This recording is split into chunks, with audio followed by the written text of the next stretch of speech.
Vous êtes-vous déjà retrouvé à traverser une période de votre vie qui vous semblait totalement aride? Un moment où votre esprit se sentait desséché, où le paysage intérieur semblait désolé, et où le puits de votre joie semblait s'être tari. C'est ce que nous appelons un désert spirituel. Non pas un calme paisible, mais une lourde immobilité, où nos prières paraissent rebondir sur un plafond de bronze.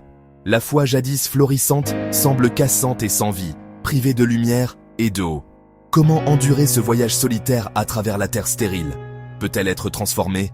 La douleur du désert nous fait croire que la sécheresse est la destination finale. Mais il existait une promesse ancienne et puissante affirmant que votre désert n'est pas la fin de l'histoire? Pour saisir l'espoir d'Osée, comprenons le contexte. Dieu, mari fidèle, son peuple épouse infidèle. Ils ont couru après des autres amants, oubliant la source de leur subsistance et de leur sécurité. C'est là que Dieu prononce des paroles inattendues. Je vais la séduire, je la conduirai au désert, et je lui parlerai avec tendresse. Pas un palais, mais le désert. Lieu de rareté, dépouillement, vérité. Loin du bruit des faux amants et des promesses vides, sa voix se fait enfin entendre.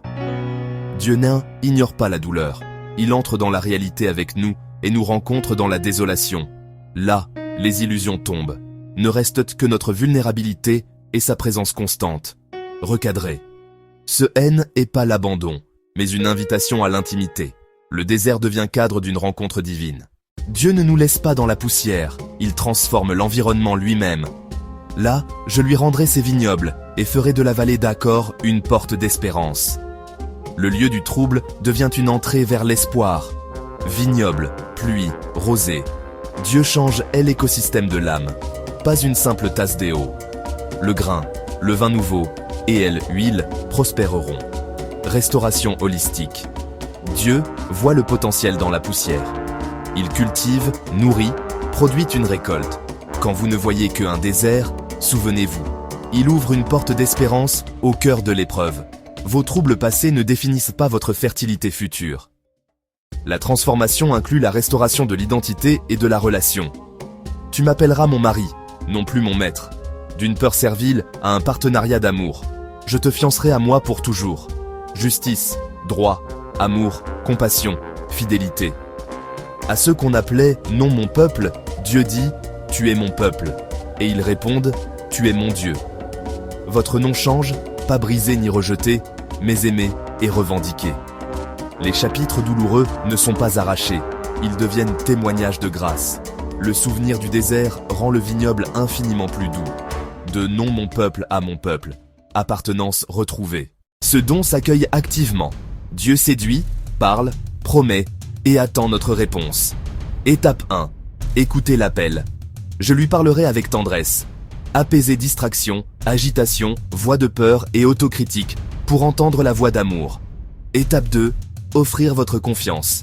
Un petit pas ouvre la porte à la pluie de grâce. La confiance efface pas la douleur instantanément, mais elle laisse entrer sa présence. Étape 3. Revenir et changer ses actions. Repentance vivante, choix quotidien aligné. Choisir d'aimer, marcher dans la vérité, pardonner, bâtir justice, paix, fidélité. Chaque acte d'intégrité est une fleur qui s'est épanouie dans votre désert. Ce renouveau n'est pas passager, c'est un changement structurel du fondement de notre vie.